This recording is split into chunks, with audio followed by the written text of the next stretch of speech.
নমস্কার, আপনাদের হচ্ছে নিউজ লাইন। আজ 23শে জানুয়ারি নেতাজি সুভাষচন্দ্র বোসের 129তম জন্মদিবস। সেই উপলক্ষে আলিপুরদুয়ার জেলার ফালাকাটা পৌরসভার 10 নং ওয়ার্ডের সুভাষ কলোনির বাসিন্দা কানু দত্ত ফালাকাটা সুপার স্পেশালিটি হাসপাতালে 200 জন রোগীকে ফল বিতরণ করলেন। তিনি জানিয়েছেন 28শে জুলাই 2013 তার একমাত্র কন্যা প্রকাশ্য দিবালোকে খুন হয় এবং তার একমাত্র কন্যার আজ জন্মদিবস। সেই দিনকে স্মরণ করে ফল বিতরণের উদ্যোগ নিয়েছেন তিনি।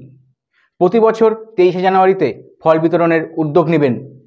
এবার দেখে নেওয়া যাক ফল বিতরণের কিছু দৃশ্য।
ফল আছে হ্যাঁ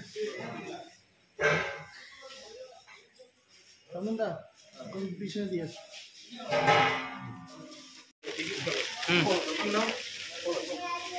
আচ্ছা এটা লাগাও।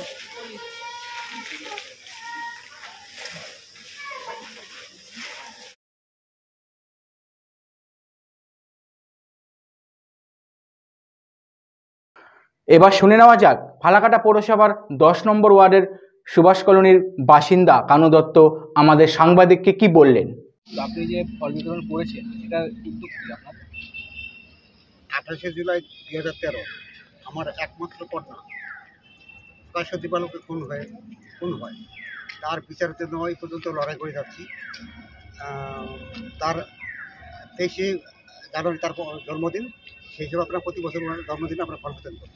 আচ্ছা, এই উদ্যোগটা কি আপনি ভবিষ্যতে নিতে চান? হ্যাঁ, ভবিষ্যতে। তো এই উদ্যোগে আপনি কি গত বছর করেছেন? প্রতি বছর। আচ্ছা আচ্ছা। তো আপনার মেয়ে যে এরকম মারা গেছে, আপনি সেটা বিচারের জন্য কি বলতে চান?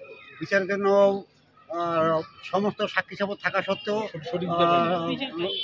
লোয়ার কোর্টে আমি বিচার পেলাম না, সঠিক বিচার পাইনি। এখন আমি আবার হাইকোর্টে যাব। হাইকোর্টে অলরেডি কাগজ দেওয়া হয়েছে, হাইকোর্টে আমি আপিল করব। তার জন্য আপনি ফল বিতরণের উদ্যোগ নিয়েছেন। আচ্ছা, আপনার নাম? আমার নাম কানু দত্ত। ধন্যবাদ।